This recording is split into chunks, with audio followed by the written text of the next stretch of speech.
Tuhan bersamamu. Dan bersama rohmu. Inilah Injil suci menurut Santo Lukas.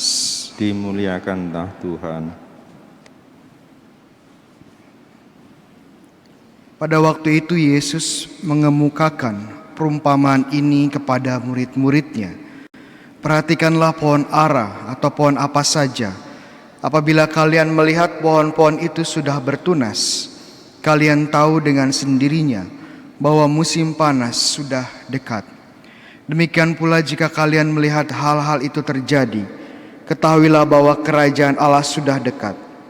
Aku berkata kepadamu, sungguh angkatan ini tak akan berlalu sebelum semuanya terjadi. Langit dan bumi akan berlalu, tetapi sabdaku tak akan berlalu.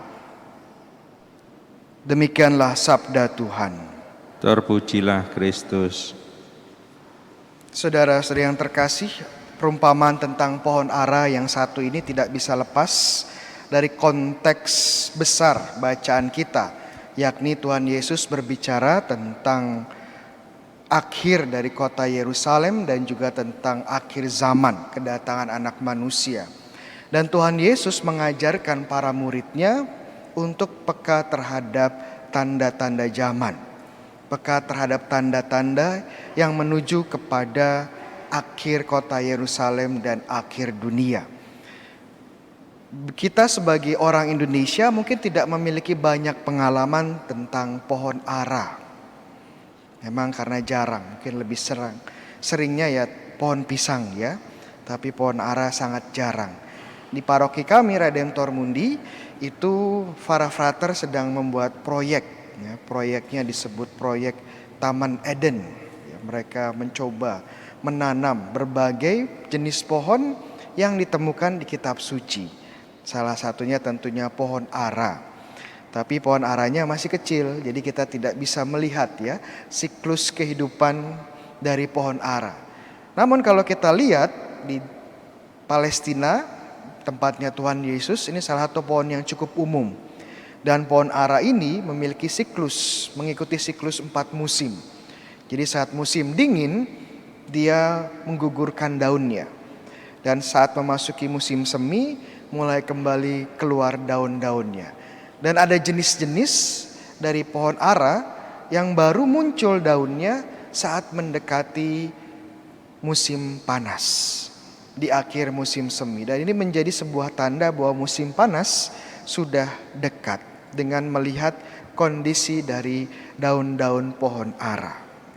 Dan ini yang diajarkan Tuhan Yesus. Mereka perlu melihat tanda-tanda zaman di sekitar mereka. Dan benar saja kalau kita hubungkan dengan kehancuran kota Yerusalem, itu terjadi tahun 70 Masehi, sekitar 40 tahun setelah Yesus naik ke surga. Dan orang-orang Kristen, orang-orang Katolik, anggota gereja di kota Yerusalem dan sekitarnya ini mengikuti instruksi Tuhan Yesus dengan baik. Jadi saat kota Yerusalem mulai dikepung oleh tentara Roma, anggota gereja, orang-orang Katolik mulai menyingkir dari kota ini. Dan sehingga tidak terjebak dalam peperangan yang menghancurkan kota Yerusalem dan Bait Allah dan bahkan membunuh ratusan ribu orang Yahudi pada waktu itu. Dan ini mereka menunjukkan kepekaan mereka terhadap tanda zaman. Dan pesan yang sama juga diberikan kepada kita untuk selalu peka terhadap tanda-tanda zaman, tanda-tanda dari Tuhan. Namun mungkin bagi kita sekarang, kita tidak dipanggil untuk peka terhadap tanda zaman eksternal. Saya seringkali ditanya, Romo, kapan akhir zaman? Apakah pandemi ini merupakan tanda dari akhir zaman? Jawaban saya tidak tahu. Ya, karena pandemi, wabah, bencana alam itu tiap tahun ada. Ya, kalau ini dijadikan tanda, ya susah. Tapi mungkin saya mengajak ya teman-teman untuk melihat tanda-tanda zaman atau tanda-tanda Tuhan di dalam diri kita. Bukan tanda eksternal, tapi tanda internal. Dan ini perlu dilihat juga. Tanda internal seperti apa, Romo? Ya, kita evaluasi, kita renungkan hidup kita. Apakah kita sekarang masih jauh dari Tuhan? Apakah sekarang saya masih hidup dalam dosa? Tapi di sisi lain juga apakah saya merasakan Tuhan yang memanggil? Saya merasakan kerinduan untuk berjumpa dengan Tuhan.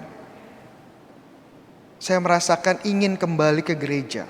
Ya, apalagi setelah melihat khotbah-khotbahnya Romo Bayu di YouTube. Ini panggilan, ini tanda-tanda dari Tuhan yang personal di dalam diri kita. Dan kita pun perlu menanggapi ini sebelum terlambat. Sebelum terlambat. Kemarin saya membimbing pertemuan kaum muda ya, dan salah satu pertanyaan yang muncul menarik buat saya. Romo, apakah pertobatan kita itu sia-sia kalau kita jatuh dalam dosa yang sama berulang kali? Iya, masuk akal ya, pertanyaannya susah. Saya menjawab seperti ini, bahwa pertobatan itu tidak bisa dilihat hanya dalam satu titik, tapi perubahan yang holistik, pertumbuhan iman yang menyeluruh. Dulu mungkin kita jauh dari Tuhan, tapi pelan-pelan sudah bisa kembali ke gereja.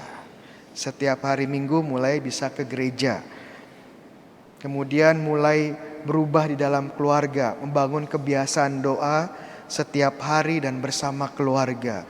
Kemudian mulai ikut komunitas, kemudian ikut pelayanan ya. Jadi kita lihat ada perkembangan kalau kita lihat secara holistik, secara menyeluruh. Walaupun dalam perjalanan dan perkembangan itu mungkin kita jatuh terus ya, sering jatuh pada dosa yang sama. Tapi kalau kita lihat lebih besarnya lagi, kita sudah jauh berkembang. Yang dulunya selfish, egois, hanya pentingan diri sendiri, sekarang sudah mulai bisa berkorban.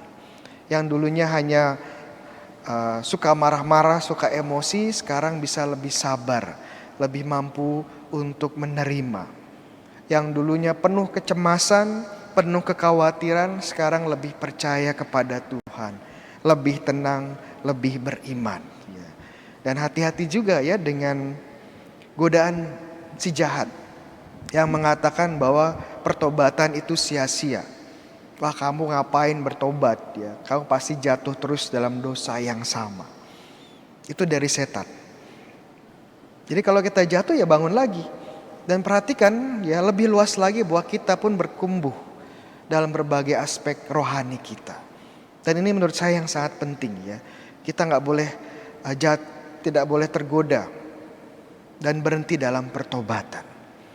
Terus bangun, terus berkembang, terus semakin dekat dengan Tuhan. Kita semakin peka dengan panggilan dan tanda Tuhan di dalam diri kita. Amin.